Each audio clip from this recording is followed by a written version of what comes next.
October 14th, 1949, 9:47 p.m. Marienborn checkpoint, Soviet zone of occupation, Germany. The breath of former Feldwebel Ernst Hartmann clouded white in the October cold as Soviet border guards pulled him from the repatriation train. His hands trembled, not from the temperature, but from recognition. The NKVD lieutenant, standing in the floodlit inspection area, was reading from a clipboard, checking names against a list compiled over 4 years. The list contained the names of German prisoners who had spent the war in America. Behind Hartmann, 347 other men stood in perfect silence, their faces hardened by what they were about to learn. They had survived Tunisia, survived the Atlantic crossing, survived 4 years in American captivity where they ate 3 meals daily and slept in heated barracks. They had learned English, studied democracy, gained weight, and witnessed industrial abundance that shattered every lie Goebbels had told them about the West. Now they were home, and that was their crime. The train's whistle shrieked once, a sound that would echo in Hartmann's nightmares for decades. The NKVD lieutenant looked up from his clipboard and smiled, not with warmth, but with the satisfaction of a predator who had cornered prey.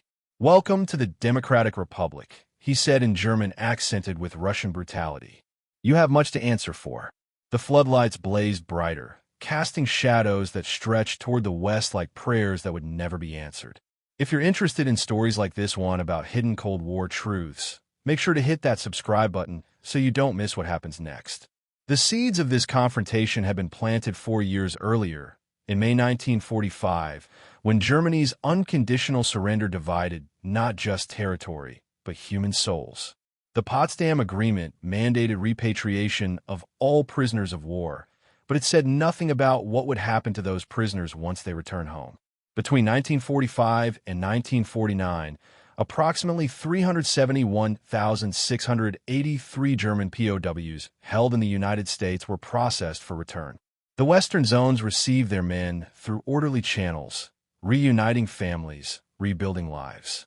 But those whose homes lay in the Soviet zone faced a different fate. Ernst Hartmann's journey to that freezing checkpoint had begun in Tunisia on May 13, 1943, when Rommel's Afrika Korps surrendered to Allied forces.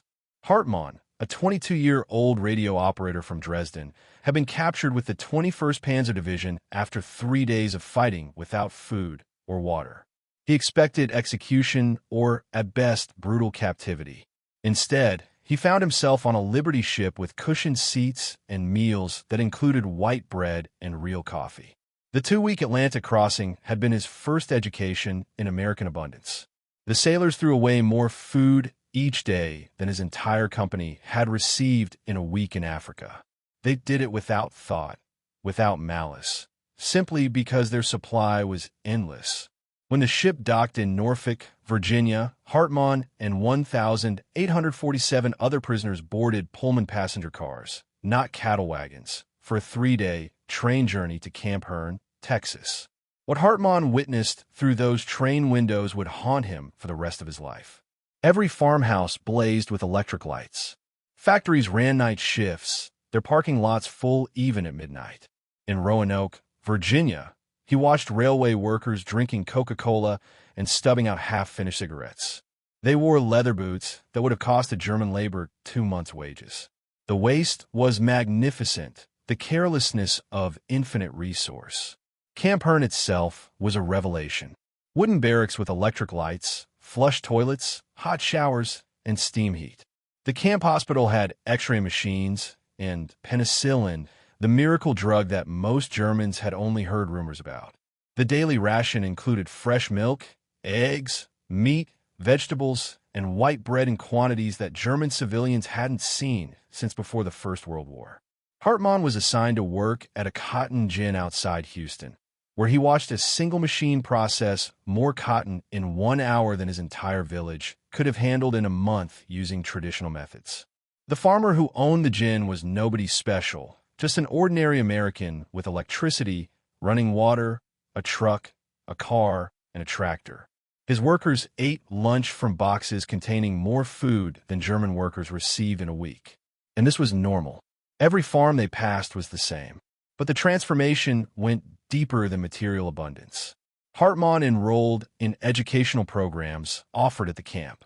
He studied English, American history, and agricultural science through correspondence courses from the University of Texas. He attended lectures on democracy given by professors who treated enemy soldiers with the same respect they showed American students. He watched Hollywood films, read American newspapers, and debated constitutional government in discussion groups led by anti-Nazi prisoners who had found their voices in captivity. The camp library contained books banned in Nazi Germany since 1933. Hartmann read Erich Maria's Remarks, All Quiet on the Western Front for the first time, discovering a German perspective on war that propaganda had hidden from him. He read Thomas Mann, Franz Werfel, and Stefan Zweig, authors whose works the Reich had burned. Each book was a crack in the ideological prison the Nazis had built around his mind. By Christmas 1943, that prison had shattered. The camp received 500,000 Christmas packages from American organizations, churches, and civic groups. Each contained cigarettes, candy, toiletries, and games sent by people whose sons were fighting against German soldiers in Europe. The local Methodist church choir performed Christmas carols in German for the prisoners. Women from Hearne sent homemade cookies and cakes. The Boy Scouts delivered handmade Christmas cards. The Christmas feast itself included turkey, ham, mashed potatoes, gravy, vegetables, pies, and ice cream. Quantities of food that Germany hadn't seen since before the Great War. Hartmann ate until he was sick, unable to comprehend such resources being lavished on enemies. That night, lying in his heated bunk while snow fell outside, he wrote in his secret diary, "They know we are their enemies. Many have sons and husbands fighting against our armies. Yet they show us Christian charity. Not propaganda, but genuine kindness. What kind of people treat enemies this way? Only those absolutely certain of victory and secure in their power." The transformation accelerated in 1944. Hartmann volunteered for advanced English classes and scored high enough to become a translator for camp administrators. The position gave him access to American newspapers and radio broadcasts. He followed the Normandy invasion, the liberation of Paris, the advance into Germany with growing understanding that everything he had believed was wrong. The scale of the D-Day operation alone, 6,000 ships, 11,000 aircraft, 150,000 men in the first wave, demonstrated American organizational capacity beyond anything Nazi Germany had achieved. He watched newsreels showing the endless streams of supplies landing on French beaches, the artificial harbors, the logistics system that delivered 15,000 tons daily across open sand. He saw his homeland being crushed by the very nation Goebbels had called weak and decadent. In April 1945, American authorities showed all prisoners documentary footage from the liberation of concentration camps. Armed military police stood ready for violence, but none came. Instead, the prisoners sat in stunned silence, watching evidence of atrocities that propaganda had never prepared them for. Many wept. Some refused to believe it initially, claiming American manipulation, but the evidence was overwhelming. The footage from Bergen-Belsen, Buchenwald, Dachau showed German guards, German equipment, German systematic cruelty on a scale that defied comprehension. After the screening, Hartmann returned to his barracks and burned his Wehrmacht uniform. 1,000 other prisoners at Camp Hearne did the same that night. They stood around a bonfire in the central yard, feeding their military identities to flames that purified nothing but marked everything. Everything they had fought for was not just defeated, but evil. They had been tools of criminals, warriors for a cause that deserved only destruction. The war ended on May 8th, 1945, but American authorities kept German prisoners working in the United States until 1946. The Geneva Convention required rapid repatriation, but America ignored it, needing the labor as millions of soldiers demobilized. Hartmann didn't mind. His home was in Dresden, in what was now the Soviet zone. He had heard rumors about conditions there, stories from guards whose families had fled west, whispers about NKVD arrests and forced labor camps. He wasn't eager to return. He worked through the summer of 1945 at agricultural sites across Texas, earning 80 cents per day in script that he saved meticulously.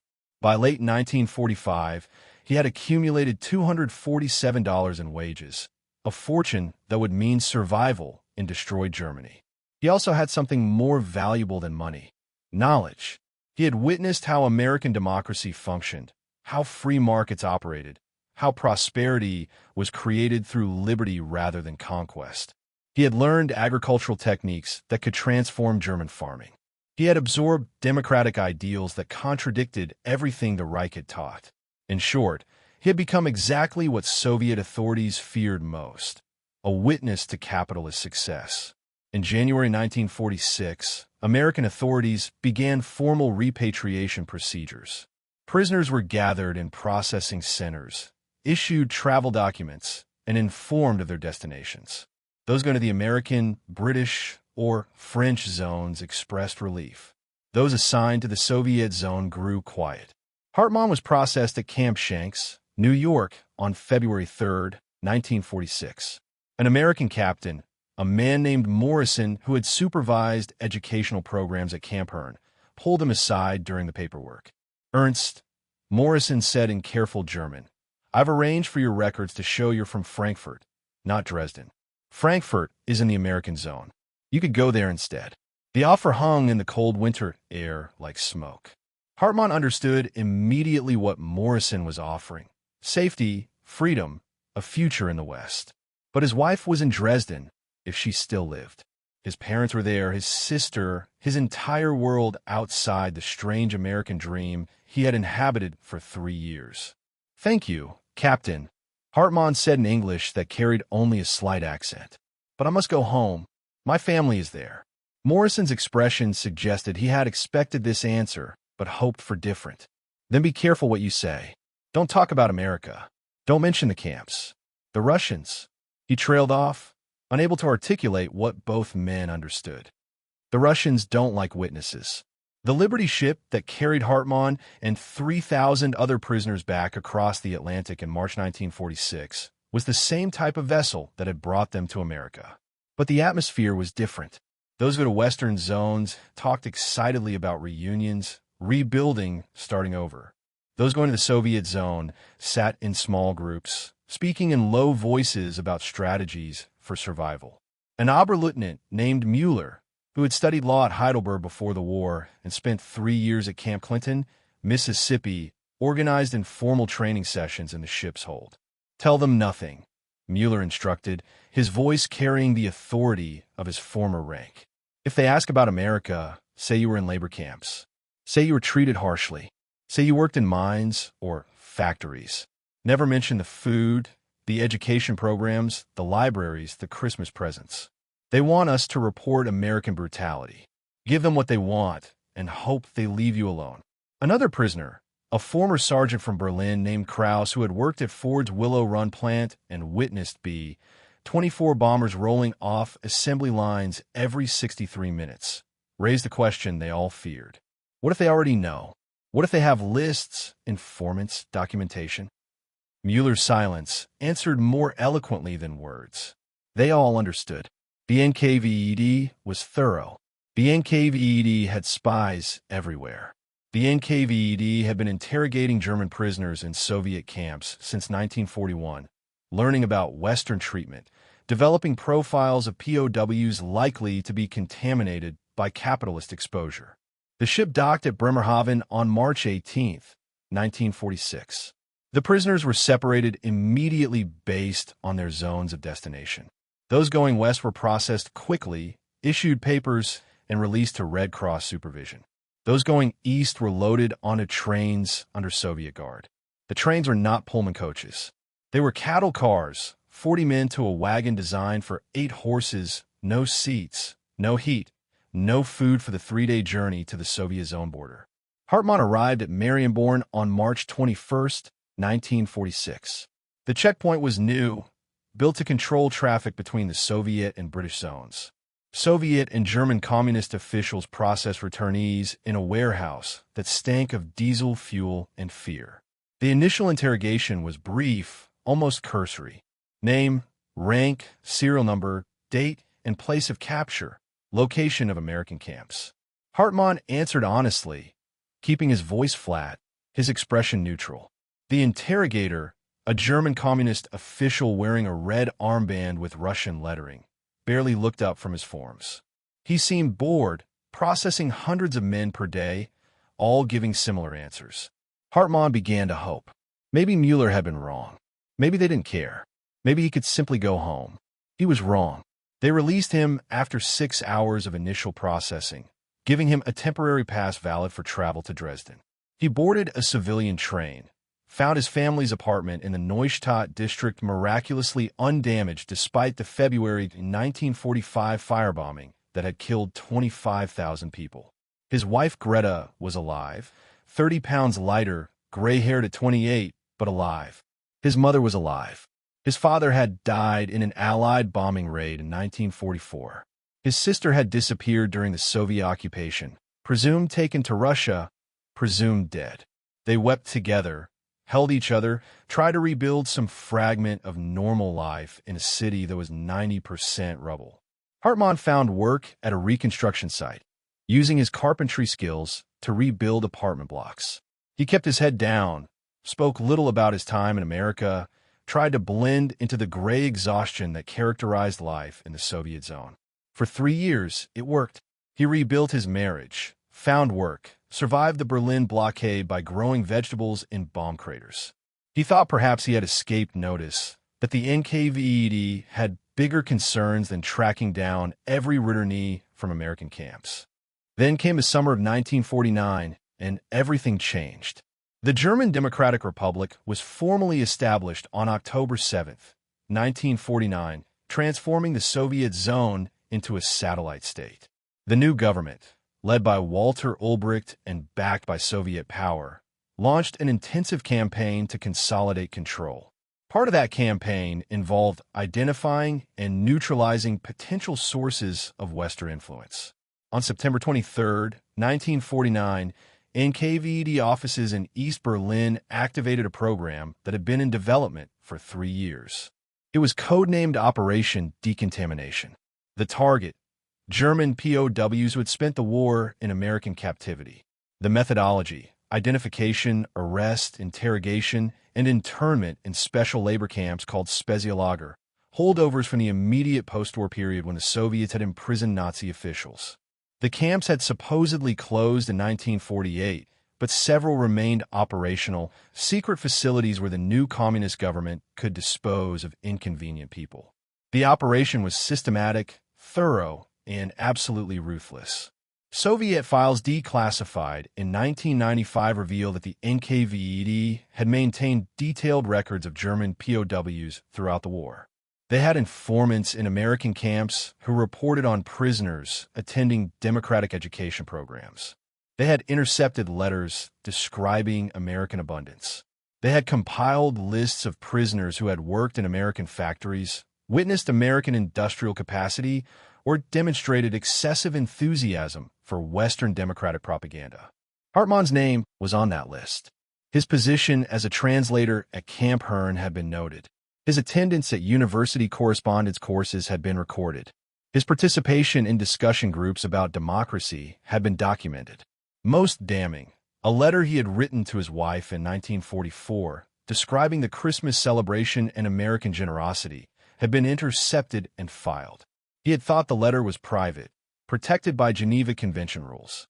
He didn't know that Soviet intelligence read everything. The knock came on October 12, 1949, at 4 a.m. 3 men, 2 Soviet NKVD officers, and 1 German People's Police officer broke down the door of Hartmann's apartment. They dragged him from bed, ignoring Greta's screams, and threw him into a truck waiting in the street. No warrant was shown.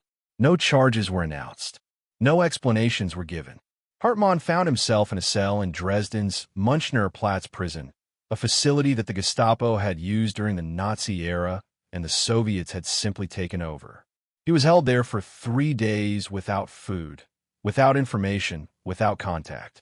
On October 15th, they transported him to Marienborn, where 347 other prisoners from American camps were being assembled for transport to the camps.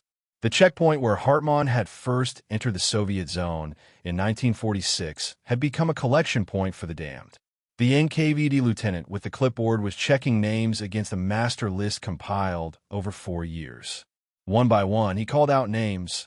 Mueller, who had studied law at Heidelberg and tried to warn everyone on the ship.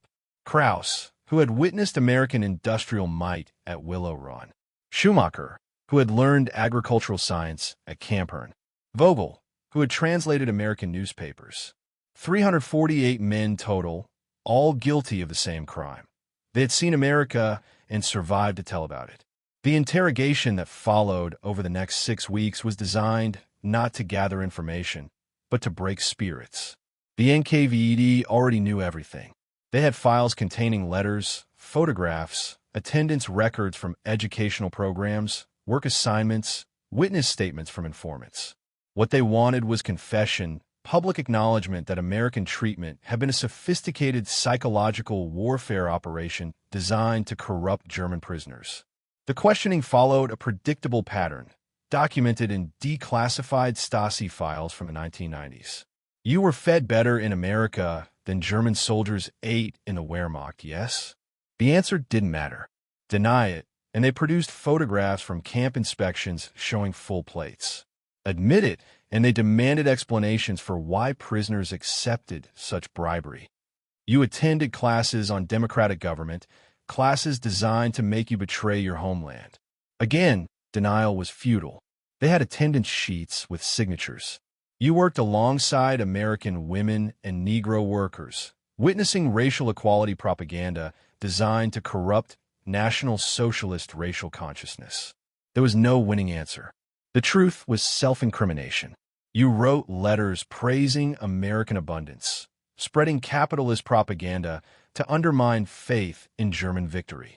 Every letter home was evidence. Every positive word about American treatment was proof of contamination. The interrogators, mostly German communists supervised by Soviet officers, showed particular fury at prisoners who had gained weight in American captivity. One interrogator, a man named Richter who had been a Wehrmacht deserter and spent the war in Soviet camps where he had been recruited as an NKVD informant, specialized in this angle. While German soldiers starved at Stalingrad, you grew fat on American steak. Richter would scream, spittle flying, veins bulging in his neck. While German women were raped by Soviet troops, you did nothing to prevent. You ate Christmas turkey and sang carols with American girls. You're not Germans. You are traitors who sold your souls for white bread. The psychological torture was worse than physical beating, though both were employed. The interrogators understood that these men had been changed by their American experience. They had witnessed prosperity, learned democratic ideals, and absorbed American confidence. That transformation had to be reversed, not through persuasion, but through terror. Hartmann endured 6 weeks of this before they moved him to Spezialager No. 1 at Muhlberg, 80 miles south of Berlin. The camp had been a POW camp during the war, then a Soviet internment camp from 1945 to 1948. It was supposed to be closed. Instead, it had been quietly reopened for Operation Decontamination's victims. The conditions at Muhlberg were designed to erase every memory of American abundance. The barracks at Camp Hearne had been heated. Muhlbergs were unheated through German winters where temperatures dropped to minus 20 Celsius. Camp Hearne had provided 3,500 calories per day. Muhlberg provided 800 calories of bread, watery soup, and rotting vegetables. Camp Hearne had hot showers. Muhlberg had 1 cold water pump for 2,000 prisoners. Camp Hearne had a fully equipped hospital with penicillin. Muhlberg had a sick bay with no medicine, where prisoners died from treatable infections at a rate of 30 per month. The daily routine was designed to destroy rather than rehabilitate. 4 a.m. wake-up call, regardless of season. 5 a.m. roll call that could last 3 hours in freezing weather. 8 a.m. to 8 p.m. forced labor in quarries, cutting stones for rebuilding projects. 9 p.m. political education sessions where prisoners were forced to denounce American propaganda and confess their ideological contamination. 10 p.m. lights out, though the cold prevented sleep. The work itself was a form of execution, just slower than bullets. Prisoners cut limestone blocks using hand tools, loaded them onto carts, and hauled them to railway sidings. The work quotas were impossible, designed to ensure failure and consequent punishment. Failure to meet quota meant reduced rations, solitary confinement, or beating. But meeting quota was equally impossible. The quotas were calculated to require more calories than the rations provided, a mathematical death sentence disguised as labor policy. The camp population was diverse, revealing the broad scope of Operation Decontamination. There were former Wehrmacht officers who had spent the war in American camps and returned with democratic ideals. There were enlisted men who had worked on American farms and witnessed agricultural abundance. There were translators who had learned English and absorbed American culture. There were technical specialists who had seen American industrial capacity and understood its implications. What united them was knowledge. They had all seen beyond the Iron Curtain before it fully descended. They were all witnesses to capitalist success, and they all had to be silenced. The guards, mostly German communists with Soviet supervisors, showed particular cruelty toward their charges. Many were former prisoners themselves, men who had spent the war in Soviet camps and been re-educated into communist loyalty. They viewed the Americans' returnees with a hatred born of envy. These men had eaten well while Germany starved. These men had learned English while Germany was destroyed. These men had witnessed American prosperity while Germany was reduced to rubble. The fact that none of it was their fault made the guards' hatred more intense.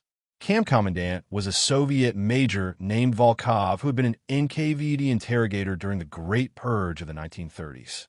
He approached camp management with the same efficiency he had once applied to extracting confessions from old Bolsheviks. His philosophy was simple and publicly stated. These men were corrupted by American materialism. We will cure them through Soviet hardship. Those who survive will be ideologically sound. Those who don't will have served as examples. The death rate confirmed his approach. In the camp's first 6 months of renewed operation, from October 1949 to March 1950, 341 prisoners died from exposure, starvation, disease, or accidents during labor. The survival rate would have been zero except for one factor Volkov hadn't anticipated. The prisoners' American experience had taught them more than democracy and agricultural science. It had taught them organizational efficiency, communal cooperation, and stubborn hope. The American returnees organized themselves in ways that baffled the guards and saved lives. They had learned in Texas and Mississippi how to create informal support networks. They had watched American sergeants manage supplies efficiently, American doctors prioritize medical care, American administrators solve logistical problems through cooperative effort. They applied those lessons to survival.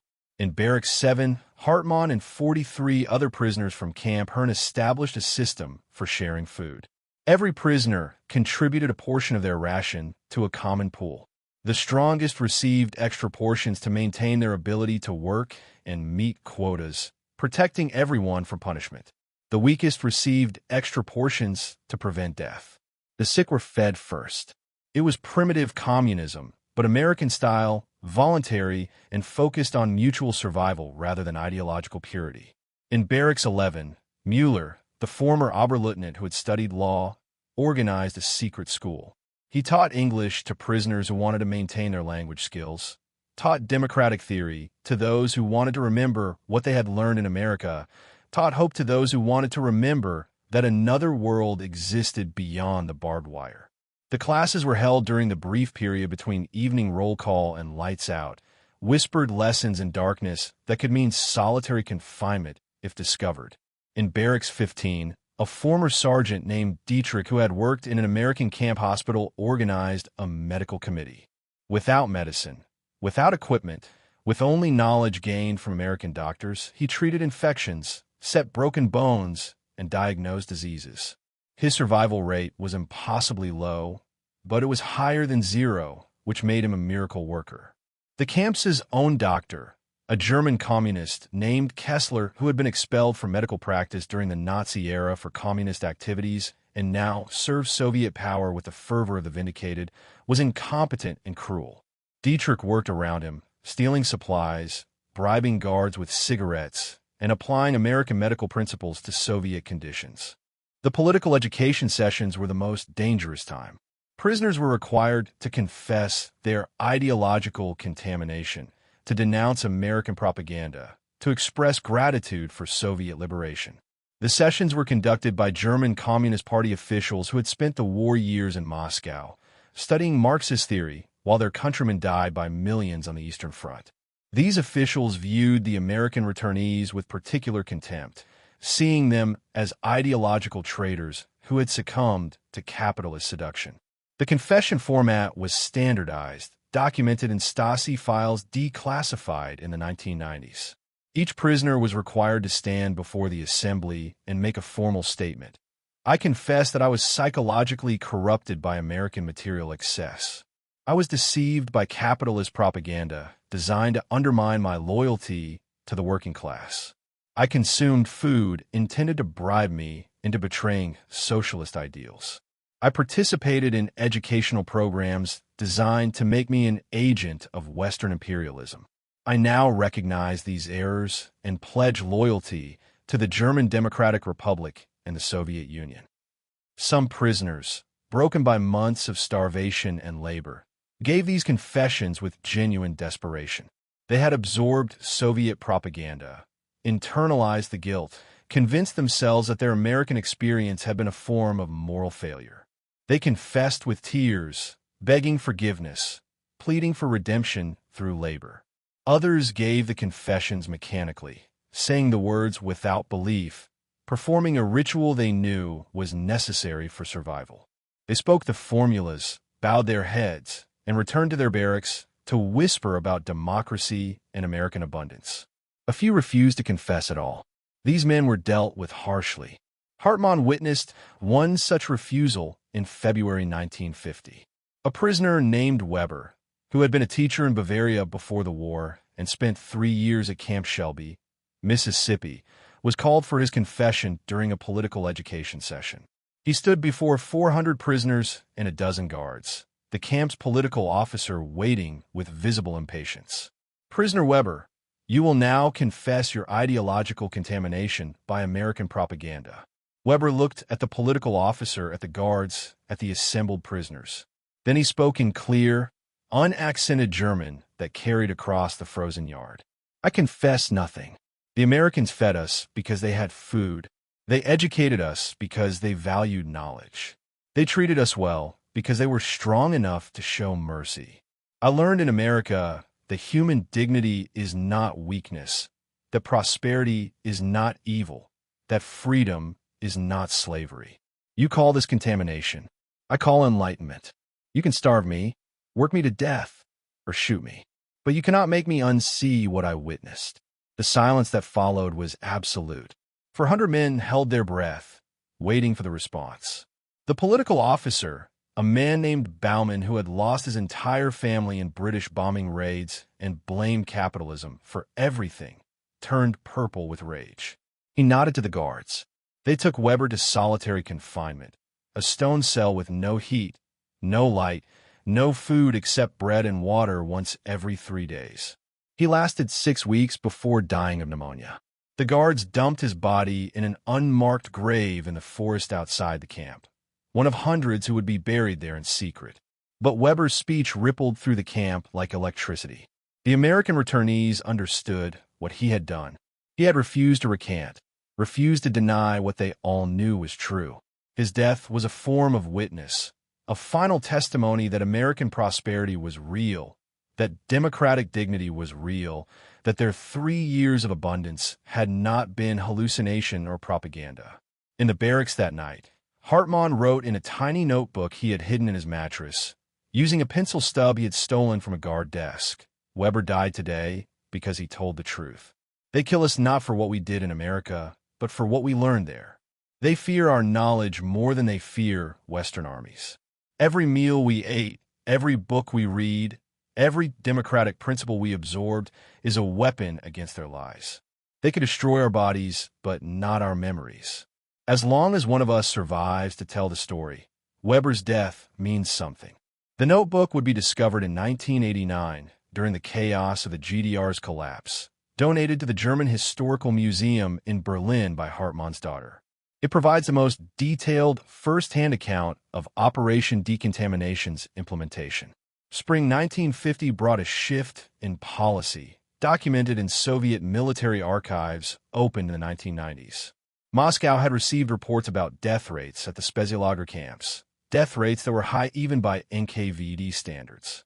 More importantly, Western intelligence agencies had begun asking questions about German POWs who had disappeared after returning from American captivity. The Red Cross was investigating. American congressmen were making speeches about prisoners who had written letters from America describing their experiences, then vanished after repatriation. The Soviet Union, sensitive to international opinion as the Cold War intensified, decided on a pragmatic solution. The prisoners couldn't be released. That would validate their Western contamination. But they couldn't all be killed. That would create martyrs and international incidents. The solution was dispersion. In May 1950, the remaining survivors of Operation Decontamination were scattered across the GDR's labor system. Some were sent to uranium mines in Saxony, working for the Soviet atomic program in conditions that guaranteed death within 18 months from radiation exposure. Others were sent to chemical plants, agricultural collectives, construction sites, always under surveillance, always isolated from general population, always marked as ideologically unreliable. Hartmann was sent to a collective farm near Rostock on the Baltic coast. His carpentry skills made him useful for building farm infrastructure. His American agricultural knowledge, ironically, made him valuable despite his contamination. The collective's director, a German communist named Hoffmann, who had spent the war years working in Soviet factories and absorbed a practical approach to ideology, recognized that Hartmann's knowledge of American farming methods could increase production. Hoffmann made a deal. Hartmann would teach collective workers about crop rotation, soil conservation, and mechanized farming techniques he had learned on Texas farms. In exchange, Hoffmann would report him as politically rehabilitated and reduce surveillance. It was a devil's bargain, but Hartmann took it. Survival trumped principle. He taught collective workers how American farmers achieved yields double what Soviet methods produced. He explained how John Deere tractors operated, how agricultural cooperatives functioned in Texas, how American farmers prospered through efficiency rather than ideology. He passed on knowledge gained in captivity, knowledge that slowly improved the collective's output and earned him a measure of safety. But he was never free. The Stasi, East Germany's secret police established in 1950, maintained files on all Operation Decontamination survivors. Hartmann's file, declassified in 1992, ran to 347 pages. It documented every conversation he had that mentioned America, every instance where he failed to show proper enthusiasm for communist ideology, every moment where his eyes glazed over during political education sessions as he remembered Texas sunshine and electric lights blazing from every farmhouse. The file noted his marriage to Greta, their 2 children born in 1951 and 1954, his promotion to collective farm technical supervisor in 1956. It recorded his participation in Communist Party meetings, his vote for Ulbricht in staged elections, his apparent acceptance of the GDR system. But it also noted suspicions. Subject maintains contact with other prisoners from American captivity, suggests ongoing ideological contamination. Recommend continued surveillance. The network of American returnees did indeed maintain contact, a dangerous fraternity bound by a shared experience. They met at permitted social occasions, weddings and funerals, and spoke in careful code about matters that couldn't be discussed openly. They asked about mutual friends' health, knowing everyone understood they were asking who had survived. They discussed weather, crops, construction projects, embedding in mundane conversation the memories of American abundance that kept them sane. In 1953, during the East German uprising that briefly threatened communist control, Hartmann watched workers march through Rostock demanding free elections, lower production quotas, and Soviet withdrawal. He wanted desperately to join them, to tell them about American democracy he had witnessed, to explain that another world was possible. Instead, he stayed on the collective farm, protecting his family, swallowing rage and hope in equal measure. Soviet tanks crushed the uprising in 3 days. Hartmann dug potatoes and remembered American farmers who owned their land and prospered. The Berlin Wall's construction in 1961 closed the last escape route. Hartmann was 40 years old, a technical supervisor on a successful collective farm, a father of 2 teenagers, a model socialist citizen whose Stasi file noted subject appears rehabilitated but recommend continued observation. He would never see America again. He would never speak openly about his 3 years of enlightenment. But he remembered. Every day, every hour, he remembered electric lights blazing from every farmhouse, combines harvesting wheat to the horizon, Christmas dinners with turkey and ham, libraries with banned books, professors who treated enemy soldiers with dignity, and guards who apologized that the air conditioning wasn't working properly. The ultimate irony emerged over decades. The agricultural techniques Hartmann taught, learned from American farmers in Texas, slowly spread through East German collectives. Crop rotation patterns, soil conservation methods, mechanization strategies based on American models improved GDR agricultural output throughout the 1960s. The knowledge that was supposed to be erased instead became embedded in Eastern agriculture, a secret tribute to American abundance that communist authorities never recognized. Hartmann died in 1978, age 57, from lung cancer likely caused by chemical exposure during his years at various labor sites. His daughter, Ingrid, was 24, a teacher in Rostock who had absorbed her father's quiet dissidence without fully understanding its source. After his death, she found his notebook from Muhlberg, hidden in a false bottom of his tool chest. She read his account of Operation Decontamination, of Weber's defiant death, of American treatment that had been both salvation and curse. She understood then why her father would sometimes stare westward at sunset with an expression of unbearable loss. She kept the notebook through 11 more years of GDR rule, through increasing repression, through the gradual collapse of communist legitimacy. On November 9, 1989, when the Berlin Wall fell, she stood at the Brandenburg Gate with 500,000 other East Germans and wept for her father who had known this day would come, but hadn't lived to see it. The full scope of Operation Decontamination remained hidden until Soviet and Stasi archives opened in the 1990s. Historians discovered that approximately 4,500 German POWs returning from American captivity were targeted for special treatment between 1949 and 1952. Of those, approximately 1,200 died in camps, mines, or from diseases contracted during internment. Another 800 disappeared into the Soviet Gulag system, sent to labor camps in Siberia, never heard from again. The survivors, roughly 2,500 men, were scattered across the GDR labor system, their American experience marked in secret files, their knowledge of Western prosperity treated as permanent ideological contamination. The contrast with prisoners who had spent the war in Soviet captivity was stark and telling. German POWs from Soviet camps returned home as heroes of suffering, men who had endured communist brutality and survived to tell about it. They were welcomed, celebrated, integrated into West German society as witnesses to communist evil. But prisoners from American camps were viewed with suspicion even in the West. They had eaten too well, learned too much, absorbed too much American culture. West German intelligence agencies questioned them extensively, suspecting some had been turned into communist agents. The supreme irony was that the men most dangerous to communist ideology, the ones who had actually witnessed American prosperity, were treated as contaminated by communist regimes and suspicious by Western agencies. They fell through the cracks of Cold War ideology, too Western for the East, too educated by the enemy for the West to fully trust. Hartmann's story was repeated thousands of times with variations but consistent themes. They had survived Tunisia or Italy or France, survived American captivity where they learned that everything they had been told was wrong, survived repatriation only to be punished for the knowledge they carried. They were men out of time, caught between two worlds, belonging fully to neither.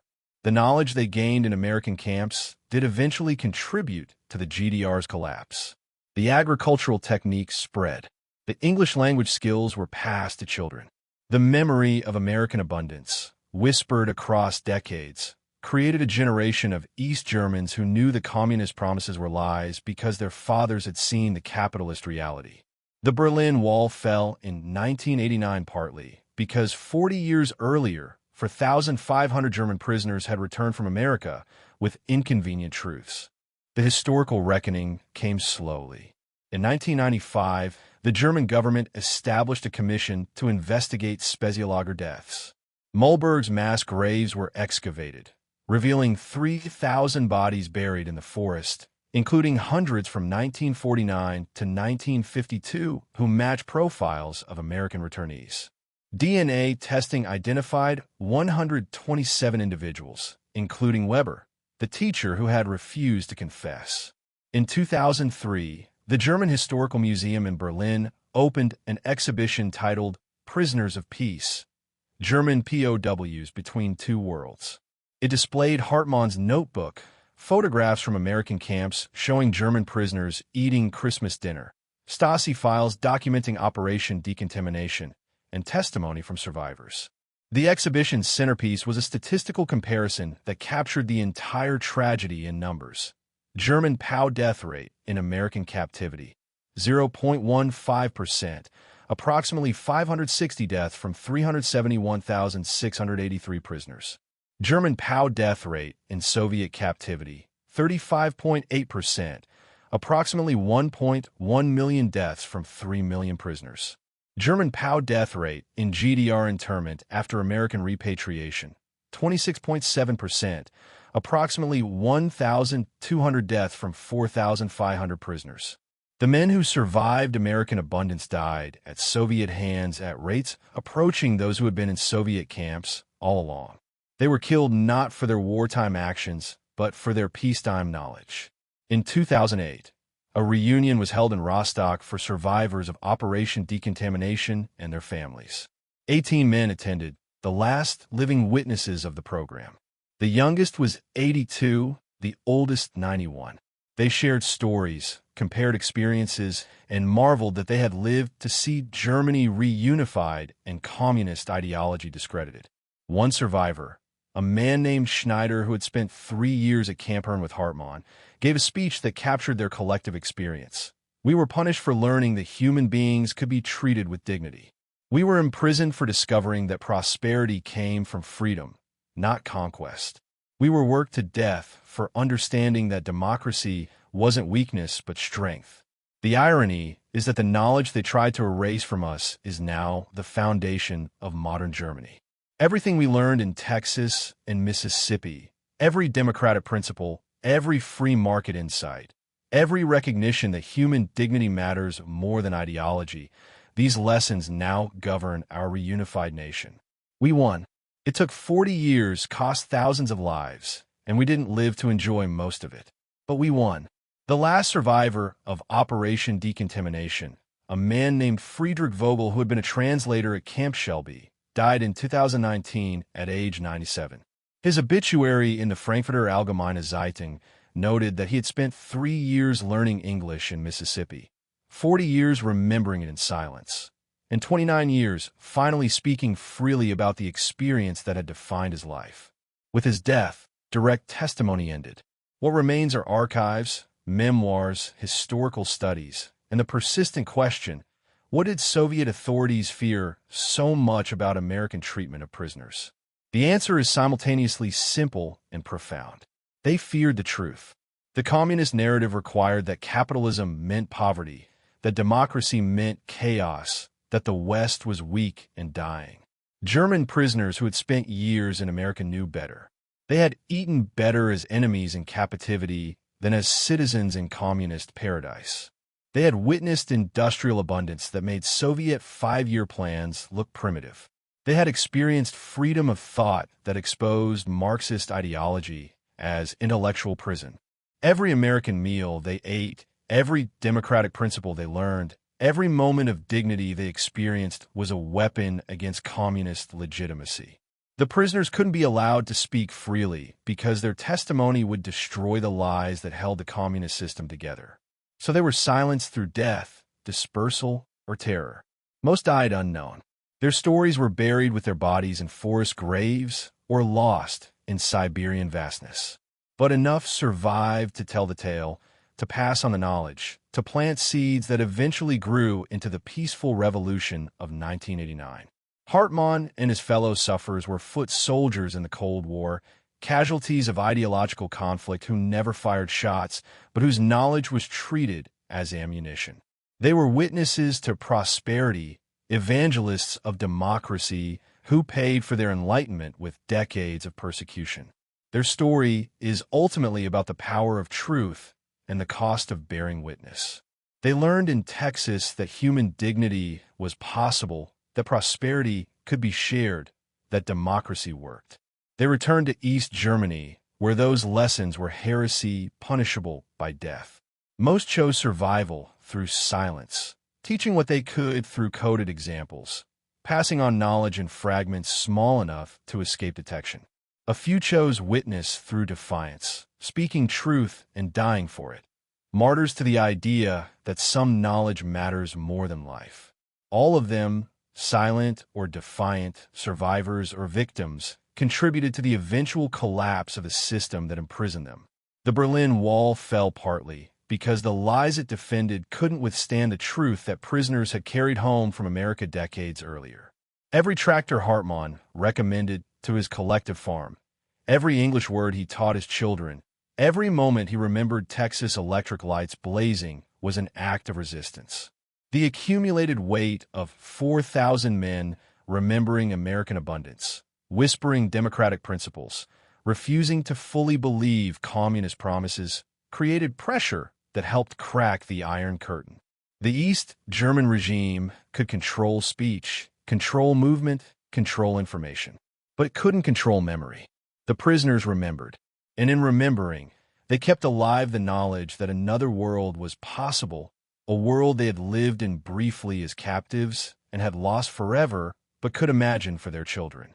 That imagination, that stubborn memory, that refusal to unsee what they had witnessed, made them dangerous to the end of their lives. The final accounting is still incomplete. Mass graves continue to be discovered. Archives continue to reveal names. Families continue to search for fathers and grandfathers who vanished after returning from America. The German government's Compensation Commission has processed 847 claims from families of Operation Decontamination victims, paying symbolic restitution that acknowledges suffering without adequately compensating for loss. But the deeper impact can't be measured in numbers. The prisoners who survived American captivity and communist persecution created a link between worlds, a human bridge between capitalism and communism that revealed the profound differences between systems. They were involuntary ambassadors who reported on American prosperity.